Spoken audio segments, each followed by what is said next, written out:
Also, my hair feels so soft. Hey guys, so you guys remember when we were doing like that homemade pre-poo? I'm talking about like the egg whites, the avocado, the honey, the olive oil, or whatever, oil we were using. Yeah, well, I decided to give it a try. It's been so long.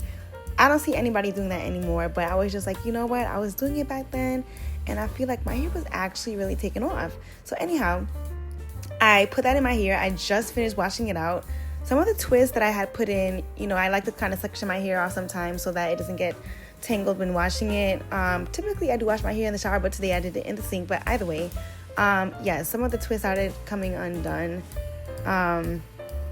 because as the water was going through it.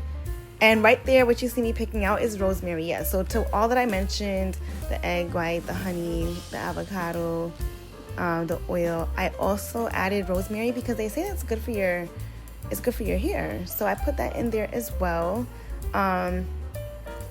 What I did not add, which I did read up on about, is that if you do like cloves, it also can help you, like if you have any graying, it can help to turn your hair darker or to reverse that graying essentially. One thing about clove, it's a natural analgesic, so you will get that numbing feel if it's too strong or if it goes down in your face. So don't be alarmed, that's what that is. I just would recommend closing your eyes and being very careful if you're gonna add that. But that is one ingredient that I did not add to this. So anyways, here I'm just sectioning my hair off again now that everything is washed out. I was initially going to press my hair, so I didn't have any product on it. I just basically washed everything out after, and then do the regular shampoo and wash, and then proceeded from there. So I just kind of parted with my hands. Now I'm gonna do a couple of plaits throughout my hair again, just to section it off, and so that it doesn't dry out and shrink as I'm working on each section. So recently, you guys may have seen me using the Rev Air. Speaking of the Rev Air, I used it today. I washed my hair today. I've been using it every time that I've washed my hair since I first opened the box for my first video, and it has been wonderful. I probably used it like 4 or 5 times now, and I've got to say that I have not experienced any heat damage from it.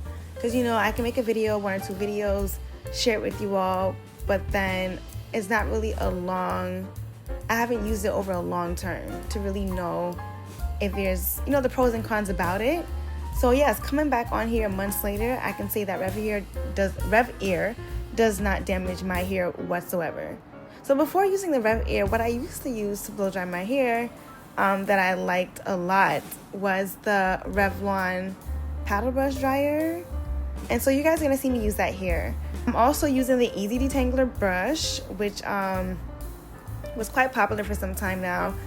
I'm missing that bar. Basically, the Easy Detangler brush comes with like 2 bars to kind of basically keep the comb more steady. But as you can see, each row is kind of opening up like a fan would. But it's still fine. I didn't really get a lot of breakage when using it this way, but I do notice that keeping that bar in place does help keep it's just more control for the brush. But it still does a pretty good job either way.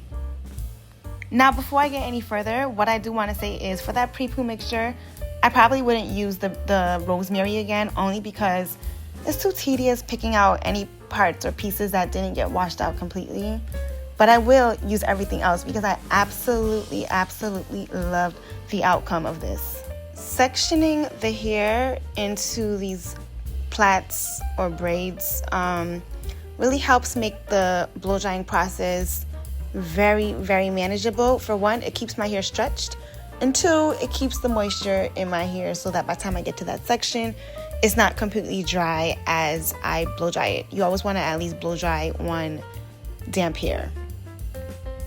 Now, if you happen to, let's say, put your hair in braids, like these big braids here or plaits, and then you didn't get around to blow drying it right away, well, of course you don't want to blow dry on dry hair, but you could just go ahead and just spritz it down just to make it damp again and proceed.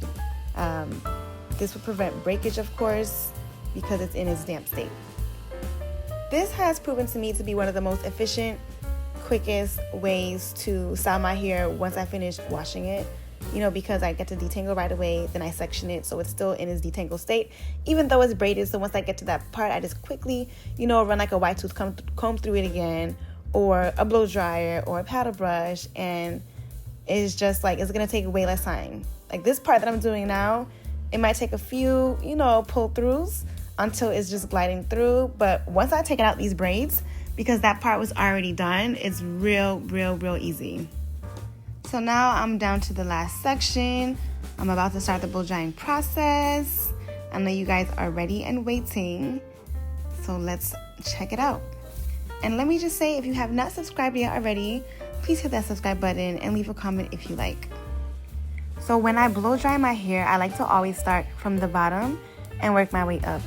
This prevents me from, like, let's say I was starting from the top, I blow dried it straight or like to a stretched state, and then it's falling down onto a plait that is still damp. What's going to end up happening is that part is going to start reverting, and then I'm going to have to go back over it. So I really just like to start from the bottom, have that part dried, and then continue on from there. So I'm basically going to do the left side first, work my way up, then return to the right side, starting from the back, and work my way up. Now, apart from the Rev Air being a bit quicker, I still am in love with the outcome of this video here, but I also do believe I put a lot of credit also to not just the blow dryer, but also to that pre-poo mixture that I did with the conditioner and so forth. Now, the Revlon one-step blow dryer and styler, which I'll be using here, it has 3 settings: high, low, and cool. I personally like to use a little bit of heat because, I see the benefit in using the cool as to seal the ends after I finish using the heat, whether it's on high or medium, but I can't just do my whole head with cool. I really haven't tried doing a whole head with cool, but I just don't see that happening for me. Even though I've washed out everything that I used during that washing conditioning process, I feel like because I had the oil as one of the things that I used earlier, it still was kind of in there, and it left a shine and a softness throughout my hair, which I really liked. The softness could have been attributed to the honey and the avocado, because the avocado makes it soft, and the honey is a humectant, which would provide moisture. But the shine had to be from the olive oil, hands down, because I applied, as you guys can see, nothing after everything was washed out. When detangling hair, I'm always going to love a white tooth comb. I'm always going to love a paddle brush. And the benefit of using paddle brushes to detangle, textured hair, curly hair, coily hair, whichever, is that the bristles are flexible, they're properly spaced, and they are many. So kind of like how, when some people flat iron their hair, they like to have a fine tooth comb and then chase it with a flat iron because they want to get all the tangles out the way. When using a paddle brush with all those bristles, what one bristle doesn't catch to detangle, the next one will. So I feel like it's just a really great way to smooth out tangles with less friction, and the bristles that are bendable just really work better for curly hair.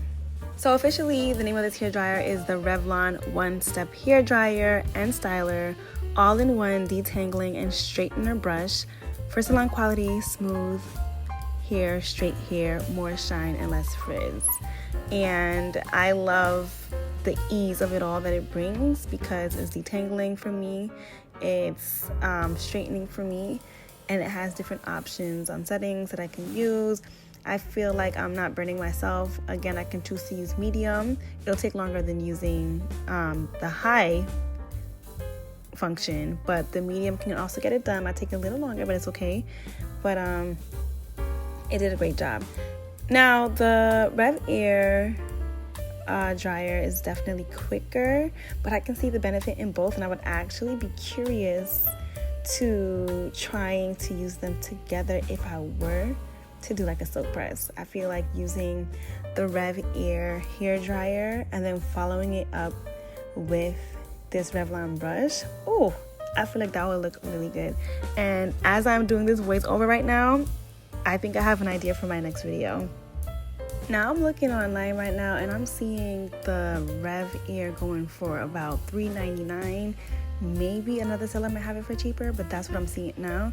And this dryer here, the Revlon One Step Hair Drying and Styler All-in-One Detangling and Straightener Brush, is going for $28.70. So that's a big difference. Okay, we're talking about $400 versus $30 essentially. So it's very cost effective, hands down. That's about 13 of these Revlon One Step Hair Dryers for one Rev Air. So that's significant. I just want to get that out the way. One of the greatest benefits though of the Rev Air is that you see how I did use a wide tooth comb first before I braided my sections for this video, and then I followed it up with this paddle brush hair dryer by Revlon.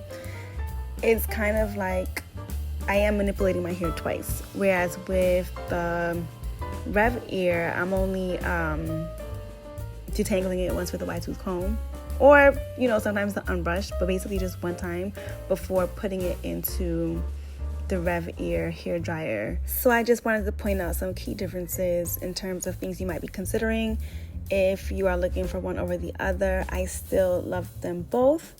The less products, the better it seems, as I was advised by a friend the first time I was using the Rev Air, because I felt like it was stiffer compared to this, which is very, very fluffy. When using the Revlon One Step Hair Dryer, it was very fluffy, but understand that I didn't use any products after I washed everything out my hair because I intended on flat ironing my hair, which I didn't do.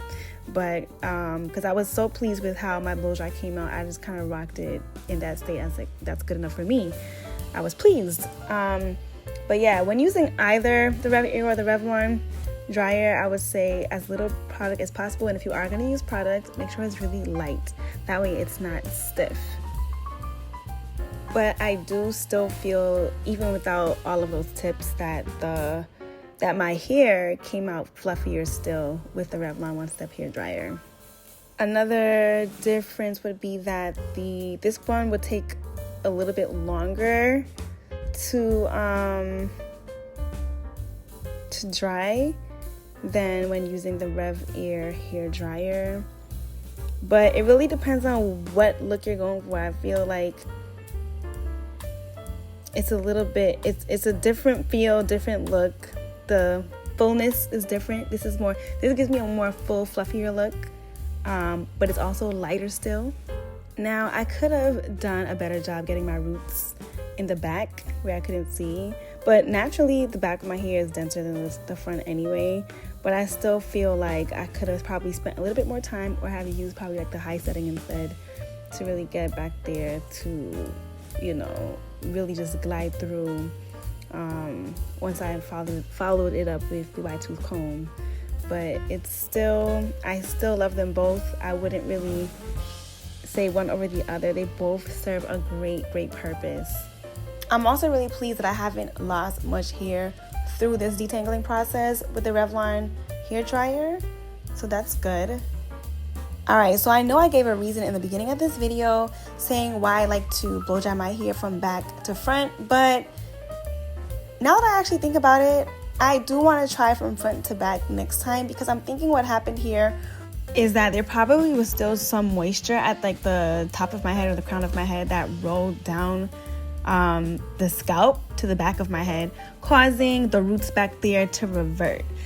And I mean, that may not have only been the only factor that caused the roots in some areas to revert just a tiny bit, but maybe if I did it on the high setting for like a high heat, or did smaller sections, or just applied more tension, that would have changed things. And I really feel like that mixture did a number. Like, it feels super soft. I kid you not.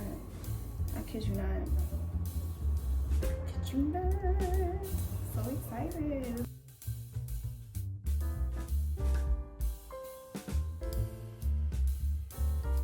Well, this brings me to the end of this video. If you liked it, like, comment, and subscribe.